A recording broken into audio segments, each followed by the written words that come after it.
Oye, súper interesante, Belén, lo que comentas. Y entonces, sí, digo, pues imagínate un contrato. Voy a tomar el ejemplo del contrato que decías, un contrato de un empleado que está en una empresa, lo hacen, lo firma, le ponen un sueldo, ¿no? Diario, y entonces de repente, pues él, no le dan copia al empleado y entonces le cambian el sueldo y cuando él llega a reclamar de su contrato, dice, no, mira, aquí está. Este es el sueldo con el que estás hoy, es que ese no es el sueldo que firmé, aquí está y aquí está.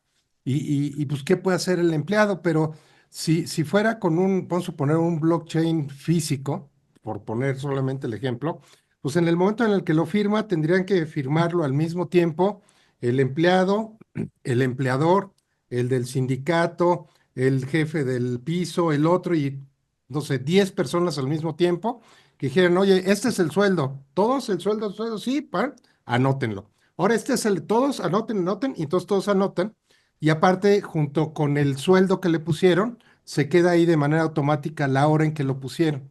Entonces, si yo quisiera cambiarlo, tendría que ir con uno y cambiarlo, cambiar el segundo, pero al cambiar el segundo ya no va a ser la misma hora que el primero, entonces van a decir, oye, aquí hay algo que ya no casó, y entonces esa información cambiada en estos dos, que no es la cambiada en los otros 8, pues esa información se descarta porque pareciera que hubo ahí alguna falsificación, por así decirlo.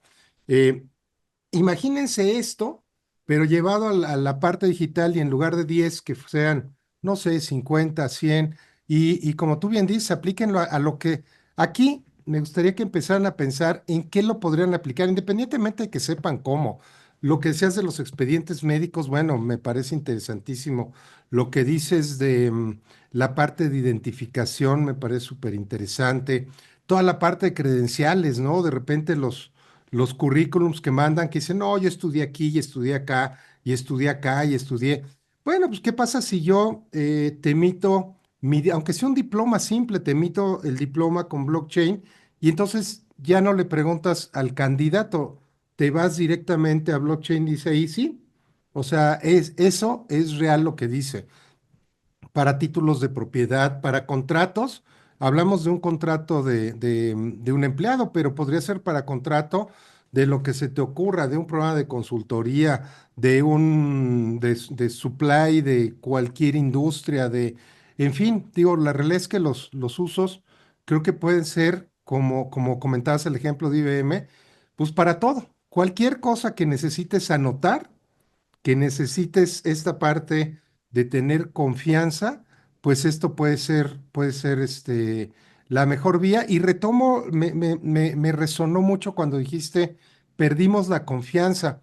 Empecé a pensar en las dos, tres grandes crisis que ha habido en el mundo y creo que todas han sido pues de confianza, o sea, los cracks en la bolsa acaba siendo una crisis de confianza, la burbuja inmobiliaria, la burbuja de internet, todo ha sido que, bueno, por un lado la inflada exceso de confianza y luego la desinflada pérdida de confianza, pero eso es bien grave y si tienes un mecanismo en el cual no estás viendo la burbuja que te están diciendo que es, sino estás viendo lo que realmente es y lo están viendo decenas, cientos de personas y cualquier persona puede entrar a verlo, creo que eso ayudaría mucho a facilitar que no hubiera estas crisis tan profundas que hemos estado viviendo, Belén.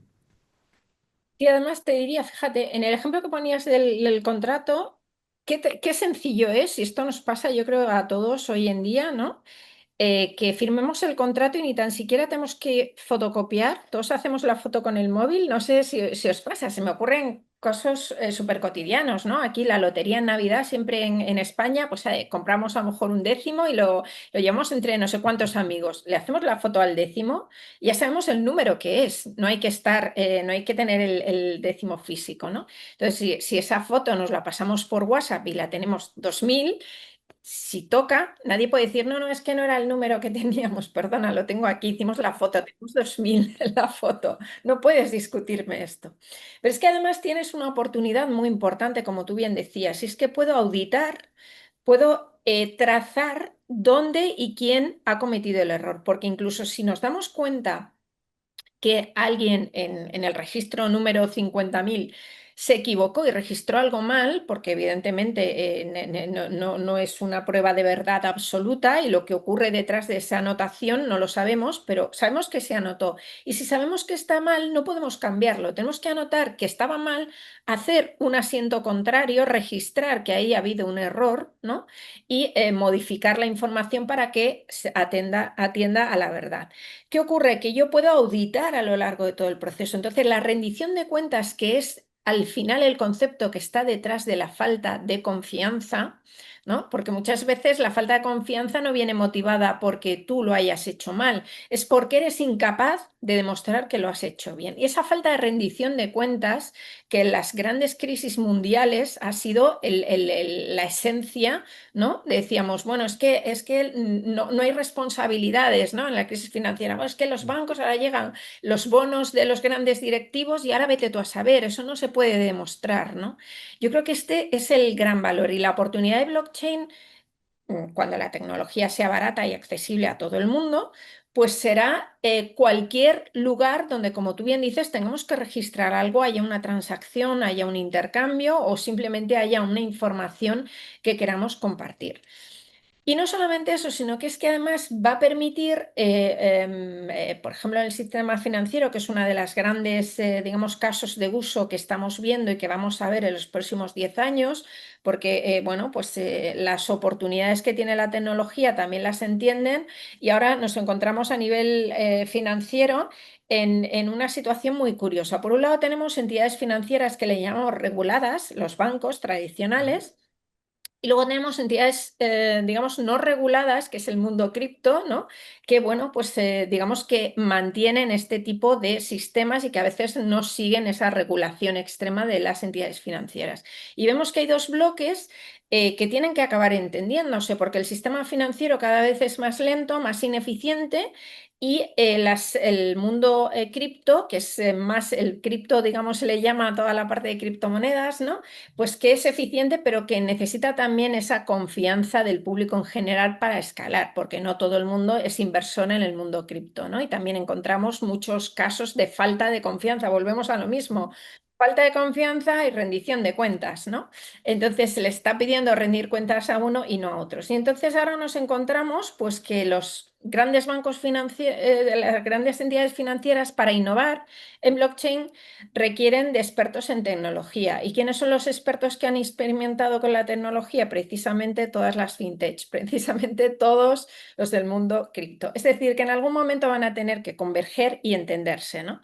Y esto ya nos está habilitando a un nuevo actor, que es lo que nosotros llamamos las entidades cripto reguladas, es decir, aquellos que están pensando en vamos a colaborar con el sector financiero, porque incluso el Banco Central de los bancos centrales, que es el BIS, el Banco Internacional de Pagos, pues identifica que en muchos casos el sector financiero no solamente es lento, una transacción entre México y España dura varios días, tiene unos costes elevados, por lo tanto no solamente es lento, sino que es costoso y en muchas ocasiones pues no permite la inclusión a todo el mundo. Por ejemplo, si tú no puedes demostrar tu nacionalidad, si no puedes, ¿no? Si no tienes documentación para acreditar, pues no puedes acceder al sistema financiero. Bien, toda esa simplificación en esos procesos y en esa verificación habilitan que pues a través de criptomonedas, por ejemplo, personas en el mundo rural, en países en vías de desarrollo que no tienen acceso al sistema bancario, ahora mismo pueden tener servicios financieros a través del uso de criptomonedas, ¿no? Entonces, bueno, la oportunidad es enorme. En cuanto a entender la tecnología, yo siempre pregunto, ¿sabemos cómo funciona Internet? O sea, yo creo que este es un problema de los que trabajamos en blockchain, que estamos todo el día explicando cómo va la tecnología y cómo funciona. Y a última hora yo digo, pues si es que al usuario le da igual. A ver, yo a día de hoy no sabría explicar bien cómo funciona Internet, pero cómo funciona el coche. Cuando arranco el coche no sabría, hay que decirte, cualquier producto y servicio, el microondas, me costaría a mí explicarle a alguien cuál es la tecnología detrás del microondas. ¿Por qué nos empeñamos tanto en explicar cómo funciona la tecnología? Vamos a explicar cómo beneficia a la gente, cómo lo pueden utilizar, ¿no? Y bueno, y vamos a encargarnos de que el día que lo quieran utilizar, lo utilicen y funcione como se esperaba, ¿no? Pero no tanto la necesidad de explicar. Es verdad que, ¿no? En esa manera de generar confianza y en esa rendición de cuentas, pues no, nos perdemos a veces en los tecnicismos y yo creo que en algún momento evolucionaremos, ¿no? Pero te comparto una reflexión que decías antes. Hay muchísimos casos a lo largo de la historia y lo seguirá viendo de tecnologías que ofrecen soluciones, pero que el mercado no adopta por diferentes razones. En unos casos porque los competidores de esas soluciones lo impiden. Esta es la tecnología de las bombillas LEDs. ¿Mm? Esta tecnología estuvo años, décadas, parada en un cajón porque no interesaba en ese caso, ¿no? A las empresas energéticas que ahorráramos energía con las bombillas y nos hemos tirado con bombillas tradicionales muchísimos años y bueno, pues no, no han querido, ¿no? En otros casos, simplemente porque la tecnología no estaba en un nivel de madurez suficiente como para escalar. Esto nos está pasando con los vehículos eléctricos, ¿no? Que efectivamente tienen potencial, pero que, bueno, pues dependen de componentes, en este caso las baterías, ¿no? Que no están permitiendo que esta tecnología, pues de la automoción, escale lo que deberíamos esperar que escalara desde hace muchos años, ¿no? Que ya está habilitada. Es decir, hay multitud de razones por las que las tecnologías, bueno, pues a veces, ¿no? Crean ese pico de expectativa. Cuando yo empecé en blockchain, estamos en el año 2018, estamos en el pico. En inteligencia artificial, ahora estamos en ese pico, creo, de expectativa. Y conforme vayan las aplicaciones demostrando y aclarando qué es valor y qué no lo es, salgamos del campo teórico al real y veamos los beneficios como usuarios, pues seguramente irán evolucionando y han llegado para quedarse, pero bueno, tienen su ciclo de adaptación, digamos, ¿no? Y en ese punto yo creo que estamos ahora en blockchain, que hubo mucho ruido en torno a blockchain, luego hubo como una especie de, ¿no? de desinflar expectativas y bueno, y en aquellos casos, digamos, muy, muy importantes, ¿no? Yo, por ejemplo, he participado a nivel europeo en un proyecto internacional para la lucha contra el fraude en el comercio internacional, ¿no? En la gestión de aduanas, es decir, la de veces que compramos productos muy caros pensando que son originarios de algún lugar y son simplemente una falsificación, ¿no? Detectar el fraude con el uso de registrar la información es fundamental. Qué sencillo es en la aduana de cualquier país, sea el que sea, ¿no? Que el funcionario de turno simplemente cambie el registro que hay de la información y bueno, pues lo que venía de un país de repente venga de otro, ¿no? Si hubiera este tipo de sistemas de información, rápidamente detectaríamos no solamente que no viene del país que dice, sino quién incluso registró indebidamente esto, ¿no? Entonces, hay casos, es verdad que la mayoría son a gran escala, es decir, que el coste de la tecnología, los beneficios también se muestran a gran escala, pero yo soy optimista que conforme la tecnología se adopte, pues se socializará y también será más barata y más fácil, ¿no? Porque habrá un proceso de aprendizaje, una curva de aprendizaje mayor en el mercado. Sí, fíjate que el punto, por ejemplo, comercio internacional, creo que es algo complicadísimo en todos lados. ¿Por qué? Porque digo, a final de cuentas, mucho de esto que estamos hablando tiene un potencial tan grande por la falta de integridad que tenemos como humanos, ¿no? Entonces, si fuéramos derechos y no falsificara yo cosas, pues no necesitaría algo para probar que no es falso.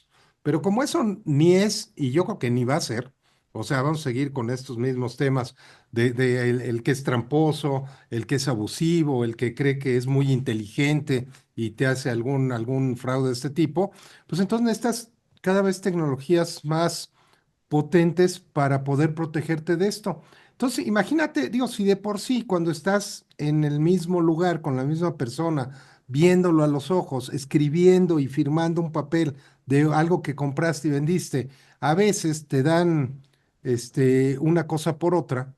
Ahora imagínate a nivel internacional cuando estás con alguien que bueno, el idioma ni siquiera, o sea, con China, con Vietnam, que ni siquiera tienen letras como las letras que podríamos tener en inglés, en español, pues no hay forma de que ni siquiera puedas entender lo que dice la factura, lo que dice el documento que te mandaron.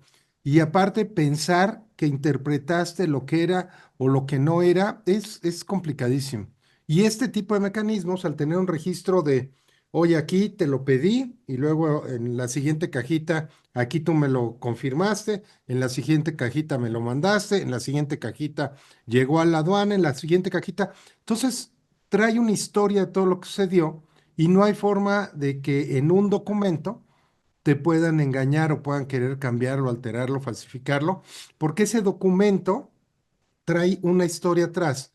Y entonces ese documento, los datos de ese documento no van a coincidir con los anteriores y seguramente se disparará una alerta, decir, oye, aquí ya no coincidió con todo lo anterior, aquí está pasando algo raro.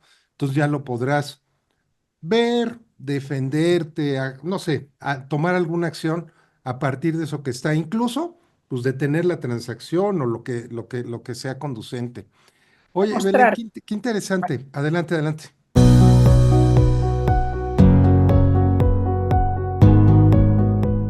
¿Te gustaría hablar de vino con seguridad, disfrutarlo con conocimiento y convertirte en un verdadero experto? Soy Vino es un programa completo diseñado para transformar tu relación con el vino.